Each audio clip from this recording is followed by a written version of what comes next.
Moraï Verabotai, Mishpaha Yekara, chers auditrices, auditeurs, abordons à présent cette semaine les parachutes. Il y en a deux, c'est Behar et Behukotai. Au préalable, je voudrais dire à certains de mes auditeurs qui auraient aimé que je dédicace le chiour en leur nom, en leur honneur, en leur hommage. Oui, voilà, je dédicace à tous les auditeurs, même ceux qui n'entendent pas. Depuis A jusqu'à Z, Nahon, y compris ceux qui, les noms, ils commencent par B, comme Binyamin Khalifa, qui a insisté. Que Dieu le bénisse. Amen. Moraï Verabotai, au préalable, je voudrais dire ce qui est contenu dans ces parachiotes. La plupart, ce sont des mitzvot aussi, je dirais, d'ordre moral, alors qu'en vérité, la morale, elle doit exister automatiquement, de manière naturelle en nous-mêmes, sans même que la Torah veut nous les exposer. Comme par exemple, on a hâte mammon et on a hâte devarim, c'est-à-dire tromper son prochain. Après, je t'ai prêté de l'argent et puis tu dois me le rendre, puis tu me dis, mais tu m'as jamais prêté, ou alors je lui ai prêté 100 shekels. Il m'a dit non, c'était que 50, etc. D'accord ? Ça s'appelle onaat mammon. Il y a aussi onaat devarim, quand tu trompes quelqu'un avec la parole. Quand tu le trompes avec la parole, tu lui fais croire que tu lui souris, que tu l'aimes et tout, alors que c'est le contraire. Besséder. Pourquoi la Torah maintenant a donné ces mitzvot alors qu'elles sont naturelles en nous, Nachon? Derech Eretz Chadma la Torah, c'est pour montrer combien Kadosh Baruch Hu veut mettre l'insistance sur ces lois morales qui dépassent même toutes les lois concernant Akadosh Baruch Hu.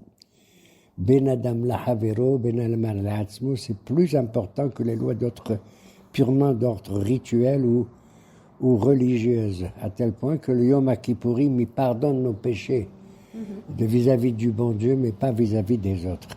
Be'ezrat Hashem, jusqu'à ce qu'on répare ce qu'on a commis.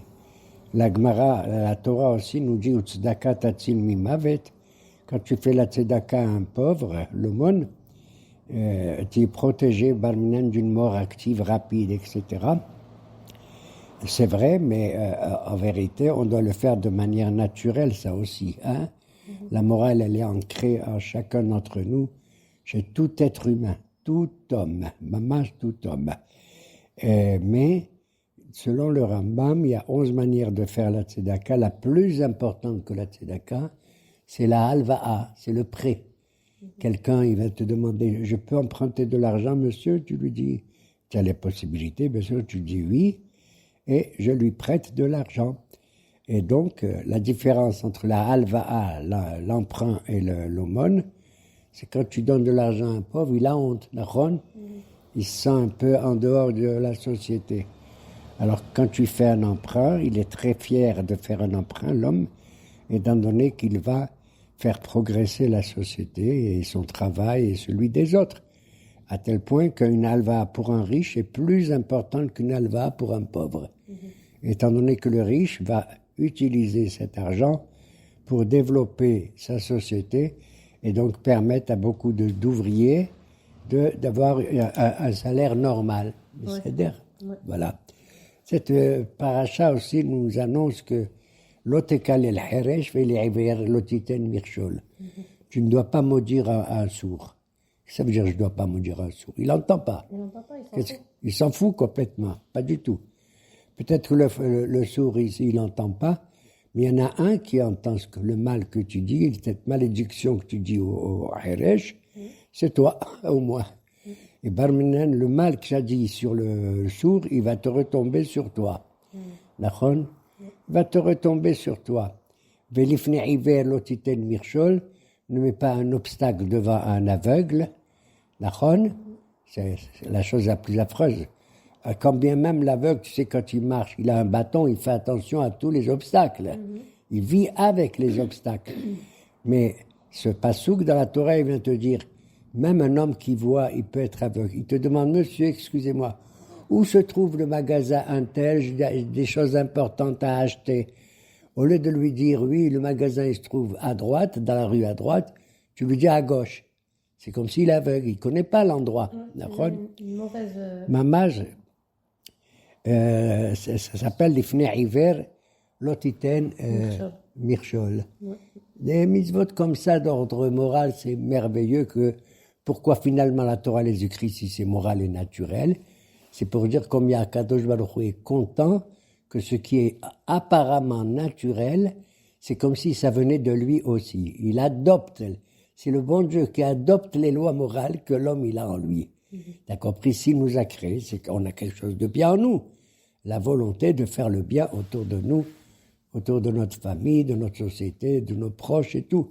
À tel point que les Pirkei Avot, ils ont dit, Aselecha Rav, tu dois te faire un Rav, un maître, ou Kne Lecha Haver, mais tu dois acheter, tu dois dépenser pour avoir un compagnon, un ami. Nachon, regarde comment l'ami, tu dois dépenser pour lui.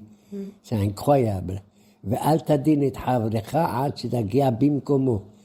ne juge personne jusqu'à ce que tu arrives au même endroit que lui.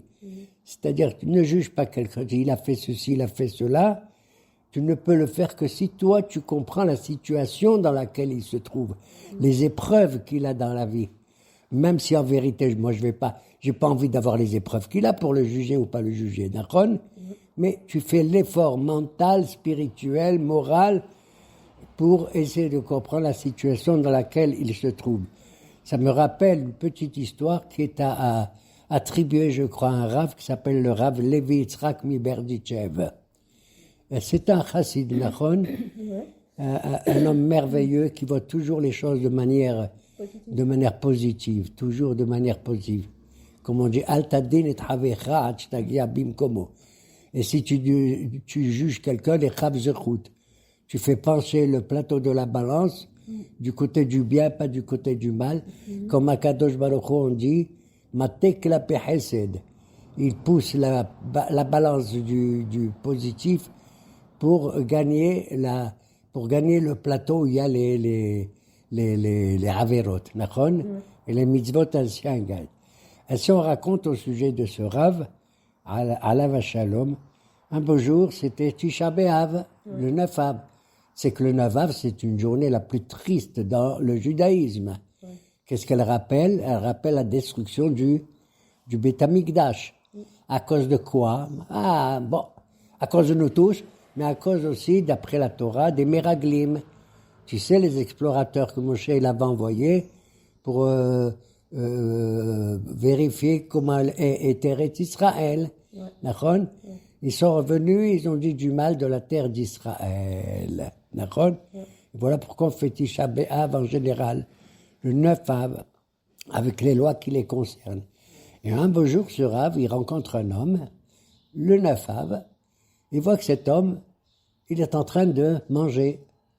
Alors il s'approche de lui, il lui dit, monsieur, excusez-moi, vous savez quel jour on est aujourd'hui? Il lui dit, oui, on est le 9 Av. Ah, vous savez donc, on est le Tisha B'Av? Il lui dit, oui, je sais. Il lui dit, mais attendez, est-ce que vous savez que ce jour-là, il ne faut pas manger? Il a dit, bien sûr, monsieur le rabbin, je sais qu'il ne faut pas manger le jour de Tisha B'Av. Il lui a dit, mais attendez, est-ce que peut-être que vous êtes fatigué, vous êtes malade, vous avez besoin de manger et vous avez le droit.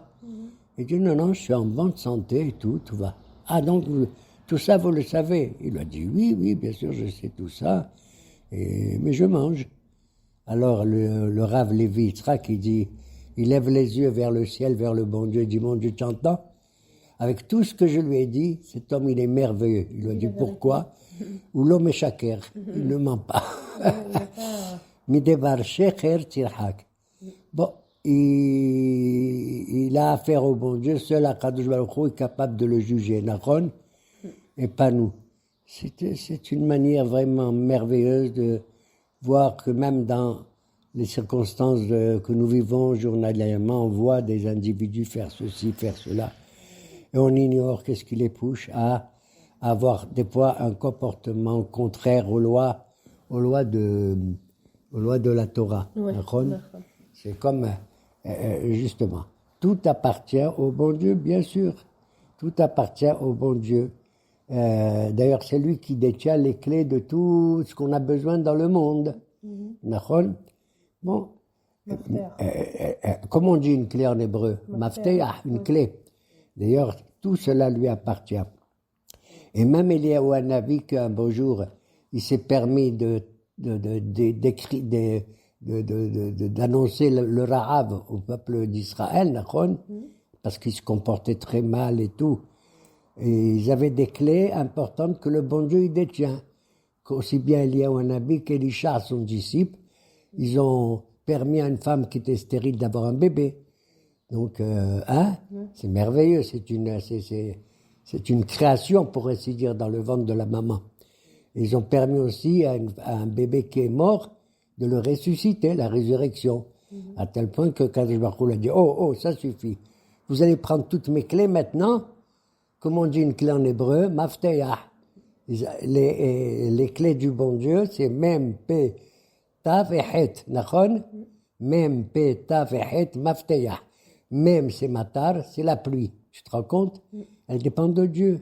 Tu as beau faire ta prière, on dit Barech Aleinu, Mevarech Hashani, Meten matar, etc. Mais la clé entre les bons dieux, entre les mains de Dieu, Mem, mafteah, c'est matar, P, c'est parnassa, Poteach et yadecha, ou masbiach lecho achai ratzon. Ouvre tes mains, mon Dieu, et tu vas rassasier tous les êtres vivants. Pas que les juifs, tous les êtres vivants de ta volonté merveilleuse, de ton agrément, ratzon. Ça c'est P de mafteach. Tav, c'est Tchia. C'est Tchia Tamitim. La résurrection des morts, comme il a vu le prophète Ézéchiel, tu as vu? Il était dans un endroit, Bikrat Dora, une vallée qu'on appelle la vallée de Dora, et il a vu des ossements que Dieu préserve, je ne veux pas dire de qui il s'agit, et il a fait la prière, et le bon Dieu lui a dit, mets ton esprit sur tous, et il a assisté, le prophète Ézéchiel, à la tria, à la résurrection de tous ces morts, sauf d'un seul, tu sais lequel? Non. Les rabbins disent, non, un seul, qui c'est celui-là? C'est un juif qui a prêté son argent, qui a prêté son argent et qui a exigé un rivit, c'est-à-dire un intérêt. Voilà. Ça, on ne peut pas le faire, on n'a pas le droit. Tu prêtes à ton frère, à ton prochain, l'otikar menu nesher, tu ne dois pas prendre un intérêt. Tu sais comment la Torah elle appelle le mot intérêt ici? Nesher. C'est comme si, c'est comme si tu le mordais. Nachon?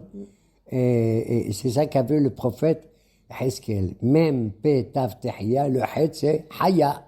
C'est quoi Haya? La femme qui accouche. La femme qui va accoucher. D'ailleurs, une sage-femme en hébreu, on l'appelle aussi Haya. Comme il y a écrit dans la Torah, va te Hayena ta yeladim. Shifra et Pourra.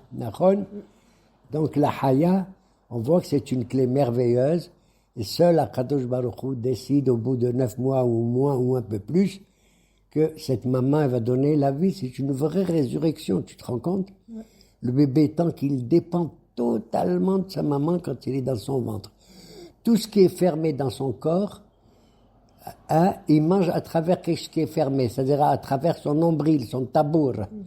Mais dès qu'il sort, le corps du bébé, ce qui était fermé, il s'ouvre, c'est-à-dire la bouche, elle s'ouvre.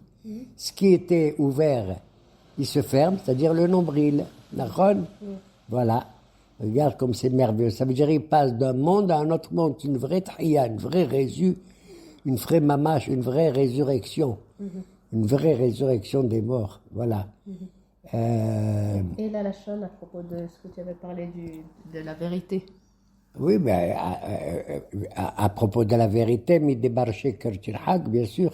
C'est bizarre que dire du mal de quelqu'un, selon l'expression des rabbins, c'est la shonara, la langue qui dit du mal. C'est quoi la langue? Pourquoi plus la langue que les lèvres? Pourquoi plus la langue que la bouche? P ou sfataim. J'allais dire même que les dents, plus ou moins. Comme ça. D'accord? Mais c'est tout à fait simple. C'est avec les lèvres, tu vois exactement comme un rhume. Tu les regardes. Les dents, tu les sens, tu les vois. Elles sont blanches, pas blanches. Mais la langue, tu sais pourquoi la jonara, c'est la langue? Parce que la langue, elle est cachée, elle est secrète, on la voit pas. Elle est derrière 2 murailles. Elle est derrière les murs, la homa des lèvres et derrière la homa des dents. Tu comprends? Et deuxièmement, la shon, elle a l'air très douce en général, tu vois. Les lettres que prononce la langue, sont des lettres douces. La, la, la, la, la, la, la. Tu compris? Exactement. C'est pour ça que quand tu fais le lachon hara, on dit lachon, la langue, parce que on s'attend de moins à elle. Elle est cachée, elle est mamache, secrète. D'accord? Et elle brouille toutes les situations. En hébreu, lâche, ça veut dire brouiller. Tu prends de la farine, tu la mélanges avec ça, ça s'appelle lâche. D'accord? Comme ça. Voilà, disons en gros. Et Yitzhak Imacho. Ah ben, la langue, tu vois. À propos de langue, tu sais, nos patriarches, c'est extraordinaire. D'ailleurs, quand tu fais la Hamida, tu dis la Gadol, la Gibor, la Nora, Eloé, Abraham, Eloé, Yitzhak, Eloé, Yaakov. Chacun des patriarches, il a une qualité merveilleuse. Abraham, c'est le Hesed. Yitzhak, c'est le Din, la rigueur. Et ça veut dire qu'il confie même sa vie au bon Dieu, d'après la Hakeda. Et Yaakov, c'est Tiferet. C'est la réunion des deux. Hein? Du Hesed et du Din, ça donne Tiferet ou le Emet. Si t'en Emet, les Yaakov. Mais il peut arriver, il y a un midrash absolument incroyable, que je n'arrive pas à saisir, mais je le raconte aux auditeurs. Un beau jour, Akadosh Baruch Hu, il parle à Abraham, il dit, tu sais, je t'aime et tout, toi, ta tente, elle est ouverte à tout le monde, tu les reçois et tout, mais actuellement, ça va pas. Il va y avoir des générations où le peuple juif, il se comporte très très mal, affreusement. Soi-disant, Za'ma'am Ségoula, le peuple élu et tout. C'est plus supportable. Qu'est-ce qu'il répond à Abraham? Il dit, Ma'ou al-Kedusha Tchevecha. Ben, s'il comporte comme ça, ben, qu'il disparaisse. Pour la sanctification de ton nom. Si je comprends bien ce midrash au sens pshat, hein. Le bon Dieu dira, là, ah bon? Je vais voir Yaakov. Si le grand-père, il parle comme ça, je vais voir le petit-fils.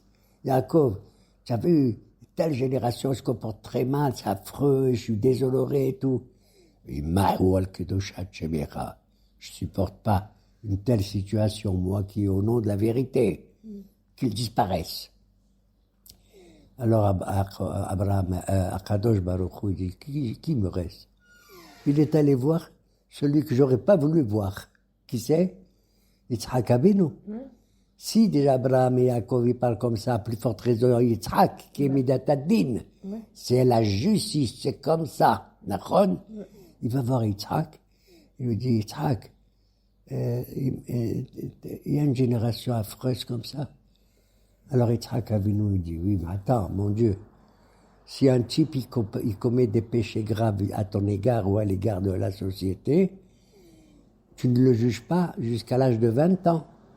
On fait la bar mitzvah à 13 ans ou la bat mitzvah à 12 ans.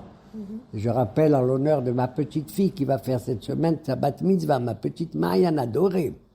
D'accord? Alors il lui a dit, mais vis-à-vis de toi, mon Dieu, tu pardonnes tous les péchés d'un homme jusqu'à l'âge de 20 ans. C'est à partir de 20 ans que tu fais le din d'un individu, homme ou femme. D'accord?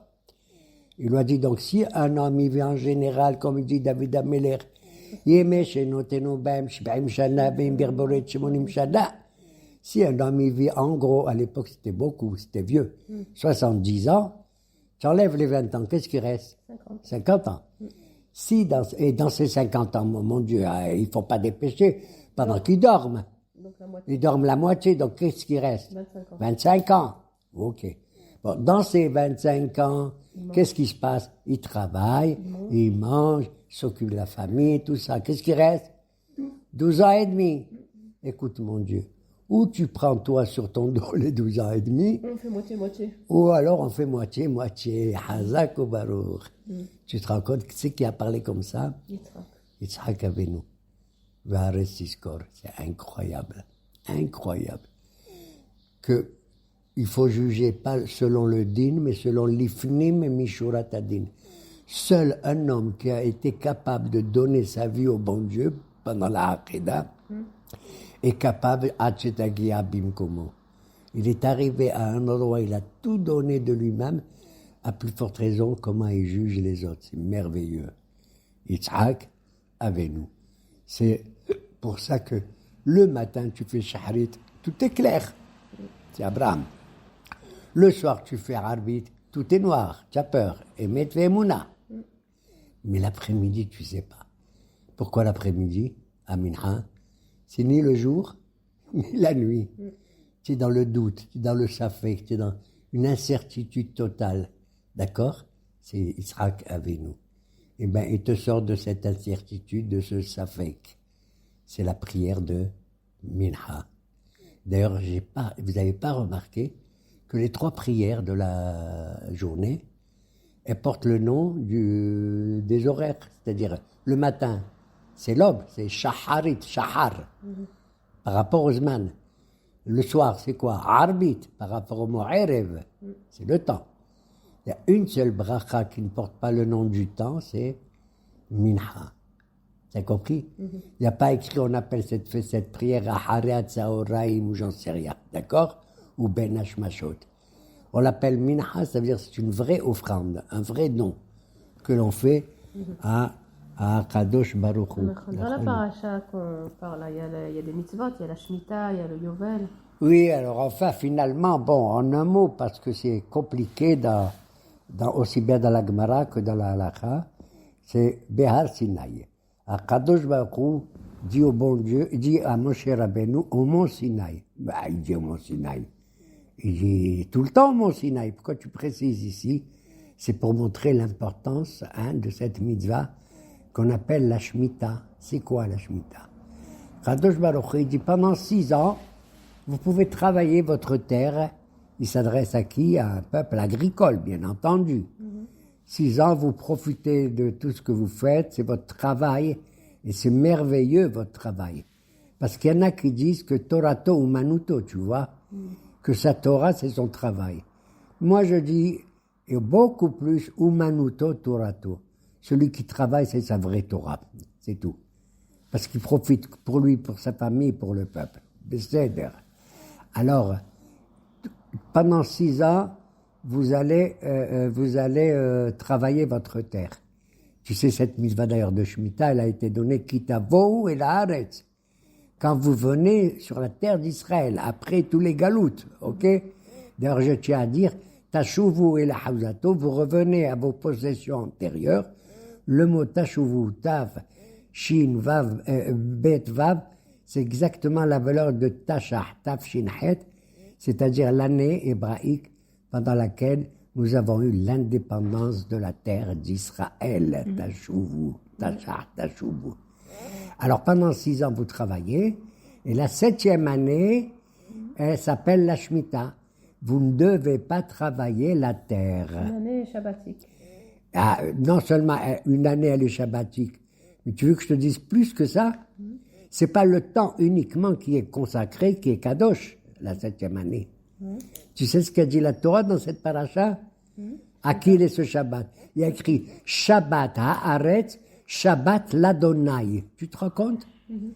C'est le Shabbat de la terre et le Shabbat du bon Dieu. Tu te rends compte? Plus que le Shabbat de nous. Nous, on abandonne le travail parce que grâce à ça, maintenant, on va se reposer, on va se balader, on va étudier la Torah. Ok? D'accord? Comment la terre est fait le Shabbat? Où tu as vu ça, toi? La terre, tout le monde a la piétine, nachonolo. Et tout le monde, il pense que la terre, ouah, c'est matériel, la terre. Je préfère le ciel. Pas du tout. Le ciel, il a déjà donné la Torah. C'est fini. C'est pas l'obashamaimi, comme on dit chez nous. Il nous l'a donné, elle est là. D'ailleurs, la terre, elle est aussi sacrée que le ciel, je vais te le dire. Tu as un passouk de David qui dit Ismehu hashamayim vetagel haaretz. Que les cieux soient contents, se réjouissent, et que la terre exulte. Tagel, ça veut dire plus que Ismah, Tagel. Gila. Gila, Harina. Donc tu vois que, et d'ailleurs, j'ai pas besoin de le dire. Et David, le pauvre, il a dit, mais je vais le dire, moi, à David, la vérité. Pourquoi c'est sacré, même la terre? Pourquoi? Tu sais pourquoi c'est sacré? Mais tout simplement parce que c'est le bon Dieu qui l'a créé. Quand je regarde, moi, le début de la Torah qui dit « Et Dieu, le premier jour, il a créé la lumière », elle est sacrée ou pas, la lumière du bon Dieu? Et Dieu, il a créé les eaux d'en haut et les eaux d'en bas. Ils sont sacrés ou pas? Le bon Dieu qui l'a fait. C'est pas n'importe qui. Déjà, un homme qui fait une œuvre, un artiste ou n'importe qui fait une œuvre, c'est sacré aussi. À plus forte raison, les œuvres que Dieu il a fait. Il a créé la terre le mardi, d'accord? Elle est sortie de l'eau. Il a créé les animaux, il a créé les poissons, les oiseaux, il a créé tout ça. Il a créé l'homme et tout. Donc, c'est Kadosh, qui Kadosh Ani. Tout ce qui vient de Kadosh Baruch Hu, eh bien, il est sacré aussi. À son niveau, à son degré, bien entendu. Tu comprends? Mais une fois tous les 7 ans, ça s'appelle la Shemitah. Eh bien, tu vois que même la chose la plus basse, là, que tu piétines, etc., regarde. Moi, je deviens dingue. Dis-moi, les artichauts, les endives, les pommes et les poires, ils poussent dans le ciel ou sur la terre? Sur la terre. C'est incroyable. Et toi, quand tu manges quelque chose qui pousse sur la terre, qu'est-ce que tu fais pour montrer que c'est kadosh? Tu fais une bracha ou pas? Et même une bracha à voix haute. Sha'akon ya bidvaro, boré pere aret. À plus forte raison, le Birkat Amazon qui est Mideoraita, qui est écrit noir sur blanc. J'ai pas besoin de le dire. Un type qui mange, c'est kadosh. Pourquoi c'est kadosh? Parce qu'il y a écrit V'achalta v'sabata ou berachta. Tu mangeras et tu te rassasieras et tu boiras et tu béniras. Donc, chaque activité de l'être humain dans ce monde, eh bien, il est considéré comme kadosh à son degré, bien entendu. Mais à son degré, à tous les degrés que l'on monte depuis Pessah jusqu'à Shavuot, jusqu'au don de la Torah. Ouais. Et pourquoi la Torah elle a choisi le chiffre 7? Parce que le bon Dieu, il a créé le monde avec 7 jours. C'est tout. Voilà pourquoi c'est la Shemitah. Par exemple, contrairement aux Égyptiens, tu sais quel est le chiffre le plus sacré des Égyptiens quand on était là-bas? 13. Non, c'est le 5. C'est le chiffre 5. Khamsa alayhum za'ma. D'où je le sais?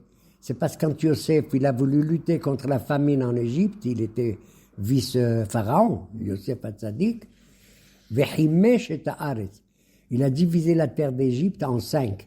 C'est le chiffre le plus sacré chez eux. Mais Baruch Hashem, maintenant, tu vois que c'est la loi juive qui, pour le monde, existe. C'est une semaine, elle a combien de jours? 7. Et finalement, elle a 7 jours, d'accord? Et voilà. Et le Yovel? À la fin de la paracha de Béar Sinaï, il y a le Yovel, c'est-à-dire 7 fois 7 ans, 7 fois 7 Shemitah, ça s'appelle le jubilé. On compte, et c'est le Bédine qui compte les Shemitot, hein, c'est pas nous. Parce que nous, on fait le Homer, on compte, mais les Shemitot et le Yovel, c'est le Bédine. Si on a le Sanhedrin encore, hein, et c'est la 50e année. En français, ça s'appelle le jubilé. Eh bien, le jubilé, c'est encore comme une Shemitah. Ça veut dire, la 49e année, la 50e année, elles sont Shemitah, on ne doit pas travailler la terre. On ne doit pas la travailler. On a le droit de profiter de ce qui pousse dans la terre, si tu veux. Tant que les animaux, ils mangent là-bas aussi, tu vois. Mais le jubilé, brusquement, une nouvelle loi, Ta'aviru shofar bechol artsechem. Le jour de Kippour, à la 50e année, vous allez tous sonner du chauffard pour annoncer la libération de tous les gens qui sont asservis à l'époque, qui sont des avadim ou des esclaves. T'entends? Et à partir de ce moment-là, tous les esclaves, à partir de Rosh Hashanah, ils commençaient à mettre des couronnes sur la tête pour montrer leur libération. Et à Yom Kippourim, ils retournaient chez eux avec leur famille. C'est ainsi que, également, au jubilé, si soit j'ai prêté de l'argent à quelqu'un et j'ai renoncé à ça, tant mieux, ça s'appelle Shmitat Ksafim. Je lui laisse. D'accord? Et si j'ai vendu une terre, elle n'a pas été vendue l'itzmitout toujours, tout le temps, pour la vie. À partir du Yovel, le type à qui j'ai vendu mon champ, il me le rend. Tu te rends compte? Ça veut dire que je rééquilibre la société économique. Ouais. Parce que si lui, il m'achète mon champ, et lui, il achète le champ de mon voisin, et lui, il achète, il devient quoi? Un capitaliste. Ouais. Et on est tous des pauvres et des prolétaires. Regarde comment la Torah est intelligente. Je récupère mon champ quand le Yovel arrive. D'accord? Ouais. Et je récupère aussi mon argent grâce au Beddin. Ce sont là les lois du Shemitah et de Yovel. Et je dis un mot pour la deuxième paracha que j'ai pas envie d'en parler. Elle s'appelle Bechukotai. Tu sais pourquoi? Parce qu'elle contient dedans 49 malédictions. Ouais. Si vous écoutez pas mes lois, il va vous arriver barminen, ceci, cela. À tel point que le Hazan, le Shliach Tzibur à la synagogue, quand il lit les Kelalot, 49 il y en a. Il le lit à voix basse. Il le lit à voix basse et rapidement, comme ça on n'entend pas. Comme ça, on n'entend pas. Pahdanim, bande de peureux que vous êtes. D'ailleurs, il y a 49 malédictions dans Bechukotai. Quand on arrivera au livre de Devarim, dans la paracha de Kitavo, il y en a 98, le double. Il y en a le double. Bon, moi j'ai pas peur, excusez-moi, vous pouvez lire, et je prends que tout ce que Dieu y donne, toutes les épreuves que Akadosh Baruch Hu, il apporte. Il a dit, Im Bechukotai Telechu. Regarde les arrachés beaux de Im, Bechukotai Telechu Ve. C'est Aleph Bet Vaftav, c'est Avot. Si nous sommes fidèles encore à tout ce que nos ancêtres nous ont donné, les Avot, les patriarches, alors il nous arrivera que du bien. Venatati shalom ba'aretz, venatati gishmechem, je vous donnerai votre pluie. Certains il dit votre pluie, pas ma pluie. C'est extraordinaire, tu te rends compte? Bon Dieu, il envoie sa pluie à lui, elle est à lui, et il dit, c'est comme si elle était à nous. Et il y a comme ça, au début de Im Bechukotai, il y a des berachot extraordinaires que nous bénéficions dans ce monde-ci, en attendant l'autre monde. Quel autre monde? C'est le Olam Haba. La Torah n'en parle pas. La Torah, elle te donne un salaire peut-être dans ce monde-ci, d'accord? Elle te donne un sahar. Elle évoque, mais même pas. Qu'est-ce que c'est que le monde à venir? Comme il dit à Rambam, on n'a aucune idée pour le décrire. On n'a pas d'idée. Parce que le Olam Haba, il est tout à fait différent que ce Olam Hazé. Mais ça fait partie de nos croyances. Et Ratzon, que nous bénéficions le maximum possible d'abord dans ce Olam Hazé, en Eretz Israël, parce qu'aussi bien les mitzvot de la Shemitah et du Yovel, non défaits, n'existent qu'en Eretz Israël, d'accord? Pas dans la galoute, pas dans la galoute. Et Ratzon, que tous nos frères qui sont encore en galoute, ils comprennent qu'il faut monter, faire ça aliyah. Pas seulement aliyah la Torah, mais aliyah les Eretz Israël, Be'ezra, B'zimera, Beyamenu, Amen. Amen.